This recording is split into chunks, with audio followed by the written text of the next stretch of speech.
पाकिस्तान आलमी रहनुमाओं की मेज़बानी के लिए तैयार। शंघाई ताउन तंजीम इजलास में एक रोज़ बाकी, मेहमानों की आमद का सिलसिला जारी। भारत और चीन समेत मुख्तलिफ ममालिक के सरकारी वफूद पाकिस्तान पहुँच गए।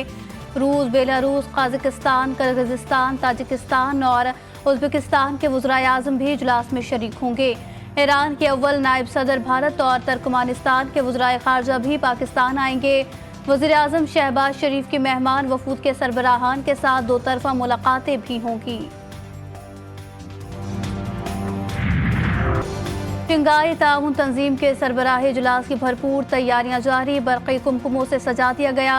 सिक्योरिटी का कड़ा पहरा। सिक्योरिटी पाक फौज के सुपुर्द। रेड जोन में किसी भी किस्म की सरगर्मियों पर मुकम्मल पाबंदी। शादी हॉल्स, होटल्स और रेस्टोरेंट भी बंद रहेंगे। इस्लामाबाद ट्रैफिक पुलिस ने प्लान पर अमल दरामद शुरू कर दिया। 1100 से ज़ायद ट्रैफिक एहलकार फराइज सर अंजाम देंगे। जुड़वा शहरों में मेट्रो बस सर्विस भी बंद रखने का फैसला। वज़ीर आज़म शहबाज शरीफ से वफाकी वज़ीर दाखिला की मुलाकात। SCO कॉन्फ्रेंस के गैर मुल्की मेहमानों को दी जाने वाली खुसूसी सिक्योरिटी के प्लान पर गुफ्तगू हुई। वज़ीर आज़म ने मोहसिन नकवी को SCO इजलास की सिक्योरिटी के हवाले से अहम हिदायत दी। दोनों रहनुमाओं ने मौजूदा मुल्की सियासी सूरत हाल पर भी तबादला ख्याल किया। अवामी जमहूरियत चीन के वज़ीर आज़म ली चोंग आज इस्लामाबाद पहुँचेंगे। नूर खान एयरबेस आमद पर वज़ीर आज़म शहबाज शरीफ चीनी हम मनसब का इस्तकबाल करेंगे। है उनकी तरफ से उनके वज़ीर ख़ारजा उसमें शिरकत करेंगे। पिछले साल शंघाई कॉरपोरेशन की मीटिंग हुई थी, हमारी तरफ से भी हमारे वज़ीर ख़ारजा ने शिरकत की थी इंडिया में जाके। मुल्क की जो सियासत की अच्छी रिफ्लेक्शन नहीं है कि एक पार्टी वही काम कर रही है जो 2014 में उन्होंने किया था। इसी चौक में उन्होंने 126 दिन का धरना दिया। चीन के वज़ीर आज़म 1 साल के उसमें ताख़ीर हुई उनके आने से। अभी देर नहीं हुई, उनको अपनी गलती को दुरुस्त करना चाहिए। PTI 15 अक्टूबर की कॉल वापस ले क्योंकि ये उनके भी मफाद में है। नायब वज़ीर आज़म इसहाक डार ने कहा पाकिस्तान SCO के सरबराह इजलास के शुरका का खैर मकदम करने के लिए तैयार है। भारतीय वज़ीर ख़ारजा की तरफ से दो तरफ़ा मुलाकात की कोई दरख्वास्त मौसूल नहीं हुई। वफाकी वज़ीर इत्तलात अता तारड़ का कहना था कि शंघाई ताउन तंजीम इजलास पाकिस्तान के लिए गेम चेंजर साबित होगा। इजलास इलाकाई ताउन के हवाले से अहम फोरम है। तिजारत और सरमायाकारी के हवाले से आज़ादाना पॉलिसी पर अमल पैरा हैं।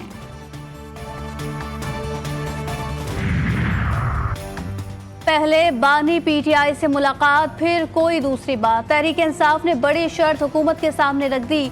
तहरीक इंसाफ के रहनुमा शेख वक़ास अकरम कहते हैं एहतजाज मुलतवी करवाना है तो बानी से मिलवाना होगा। एहतजाज के दौरान कोई नुकसान हुआ तो जिम्मेदार हुकूमत होगी। PTI की बानी से अडियाला जेल में मुलाकात की दरख्वास्त वज़ारत दाखिला को मौसूल हो गई। बैरिस्टर गौहर और हामिद रजा की बानी से जेल में मुलाकात की दरख्वास्त की गई है। आखिरी मरतबा वकला की बानी PTI से अडियाला जेल में मुलाकात 3 अक्टूबर को हुई। फौरी मुलाकात करने की इजाज़त दी जाए। दरख्वास्त का मतन मुजव्विज़ आईनी तरमीम पर इत्तफ़ाक़ राय कमीशन। पार्लिमानी खुसूसी कमेटी की ज़िली कमेटी की पहली बैठक इल्तवा का शिकार है। वफाकी वज़ीर क़ानून की नून लीगी वफ़द के हमरा दौरे कराची के बाइस ताख़ीर हुई। आईनी मुसव्विदों में मौजूद कानूनी नुकात का जायज़ा लिया जाना था। कमेटी को सियासी जमातों की तजवीज़ पर ड्राफ्ट तैयार करना था। खुसूसी कमेटी का इजलास अब पीर को होगा। JUI का आईनी अदालत बनाने की तजवीज़ मानने से इनकार। मौलाना फजलुर रहमान का बेंच बनाने का मशवरा। Chairman Peoples Party Bilawal Bhutto और सदर नून लीग नवाज शरीफ का टेलीफोनिक रब्ता। रहनुमाओं की 26वीं आईनी तरमीम के हवाले से सियासी जमातों के इत्तफ़ाक़ राय पर गुफ्तगू। बिलावल ने नवाज शरीफ को JUI से आईनी तरमीम पर होने वाली पेशरफ्त से आगाह किया। अदालती इस्लाहात के मामले पर MQM की शराइत नून लीग ने फिर लॉलीपॉप दे दिया। आईनी तरमीम की हिमायत के लिए MQM ने बल्दियाती क़वानीन में तरमीम की शर्त रखी। नून लीगी रहनुमा एहसन इकबाल कहते हैं MQM की बल्दियाती इख्तियारात की तरमीम पर बाद में बात होगी। नून लीगी वफ़द हिमायत हासिल करने पाकिस्तान हाउस पहुंचा। वफाकी वज़रा एहसन इकबाल, आज़म नज़ीर तारड़ और राना सनाउल्लाह वफ़द में शामिल। मुत्तहदा रहनुमाओं ने शिकायत के अंबार लगा दिए। जमीयत उलमा इस्लाम के सरबराह मौलाना फजलुर रहमान से असद कैसर का टेलीफोनिक रब्ता। ज़राए के मुताबिक दोनों रहनुमाओं के दरमियान बानी PTI से जेल में मुलाकात पर पाबंदी के मामले पर गुफ्तगू हुई। आईनी तरमीम के खदुखाल पर मुशावरत, कमेटियों की जल्द मुलाकात पर तबादला ख्याल किया गया।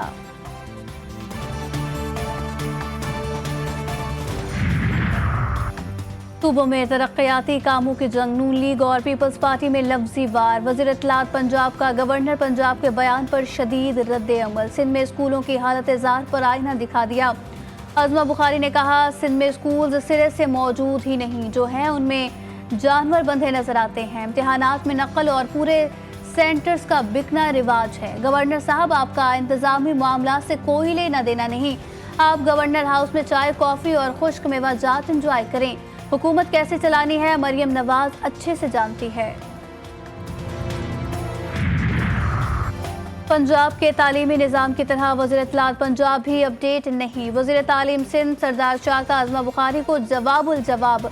सरदार शाह ने कहा कि पंजाब में 1 करोड़ 20 लाख बच्चे स्कूलों से बाहर हैं। सिंध का कोई स्कूल उस्ताद ना होने की वजह से बंद नहीं। पंजाब में इस वक्त सरकारी स्कूलों में 80,000 से ज़ायद असातिज़ा की कमी है। सिंध में पाकिस्तान की पहली टीचर्स लाइसेंस पॉलिसी का इतलाक हो चुका। 60,000 से ज़ायद असातिज़ा मेरिट पर भर्ती किए जा चुके। यूनेस्को की थर्ड पार्टी तज्ज़िये ने सिंध के निसाब को कई ज़ावियों से बेहतर करार दिया।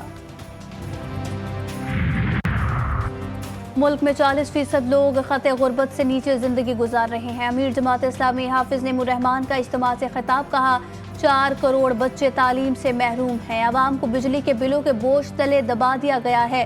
तालीम के मुतालिक सोचने का वक्त ही नहीं। हुकूमत ने 13,000 सरकारी स्कूलों को प्राइवेटाइज करने का फैसला किया। खरबूजे को देखकर खरबूजा भी रंग बदल गया। बिजली तकसीमकार कंपनियों में करप्शन रोकने के लिए तैनात एफआई अफसरान खुद भी करप्ट हो गए। वजारत दाखिला ने पावर डिवीजन को खत लिख दिया। वजारत दाखिला ने इल्जाम आयद किया कि डिस्कोज में एफआई अफसरान की मदद से बदउनवानियों का सिलसिला जारी। पावर डिवीजन ने फौरी नोटिस लेकर कमेटी तश्कील दे दी। एडिशनल सेक्रेटरी दाखिला की सरबराही में कमेटी करप्शन की तहकीकात करेगी।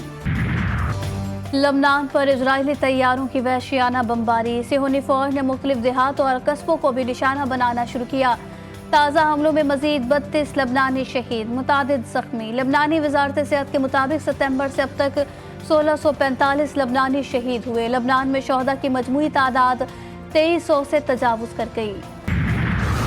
गजा में सिहोनी फौज की जारियत, मजीद 14 फ़लस्तीनी शहीद। सिहोनी फौज की शुमाली और वस्ती गजा पर शदीद बमबारी। नसीरात में 6 बच्चों समेत 8 फ़लस्तीनी जान से गए। जबालिया में 4 फ़लस्तीनियों को शहीद किया।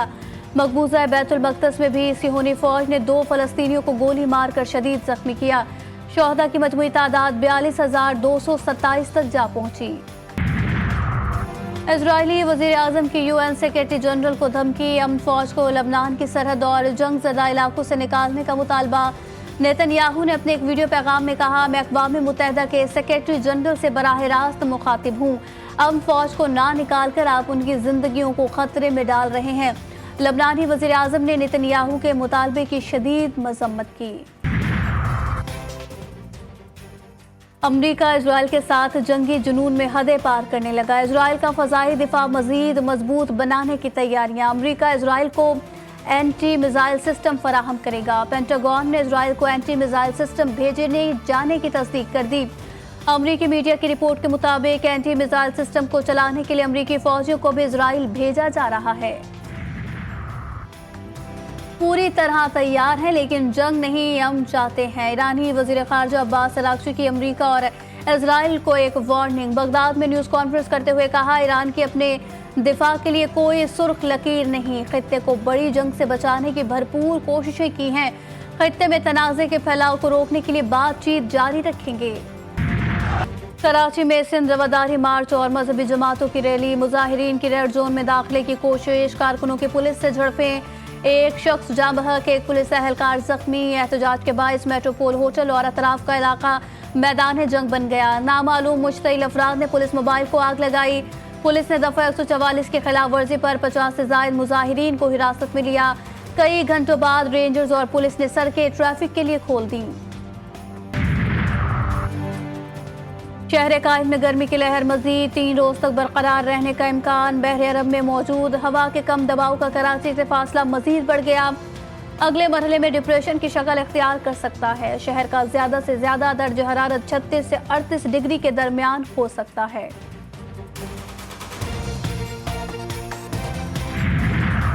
क्रिकेट के मैदानों में मुसलसल नाकामी, कौमी टीम में बड़ी उखाड़ पिछाड़, out of form Babar Azam को इंग्लैंड के खिलाफ दूसरे टेस्ट मैच से बाहर कर दिया गया। मोहसिन नकवी की ज़ेर सदारत इजलास में बड़े फैसले, कौमी विकेटकीपर सरफराज अहमद भी स्क्वाड से रिलीज, इमाम उल हक, कामरान गुलाम, मेहरान मुमताज और मुबस्सिर खान स्क्वाड में शामिल।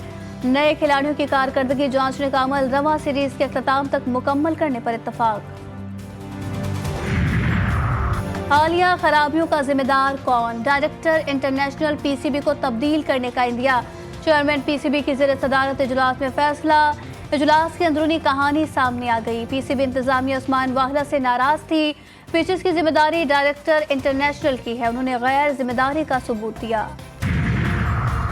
और खेल के मैदानों से पाकिस्तानी अवाम के लिए एक और खुशखबरी, मोहम्मद राशिद नसीम ने चाइनीज मार्शल आर्ट मास्टर कानूनचुको कैटेगरी का रिकॉर्ड तोड़ दिया। राशिद नसीम ने मुकाबलों में 5वीं बार मुखालिफ को शिकस्त दी। गिनीज वर्ल्ड रिकॉर्ड ने तफसीलात अपनी वेबसाइट पर जारी कर दी। राशिद नसीम को सर्टिफिकेट भी मौसूल हो गया।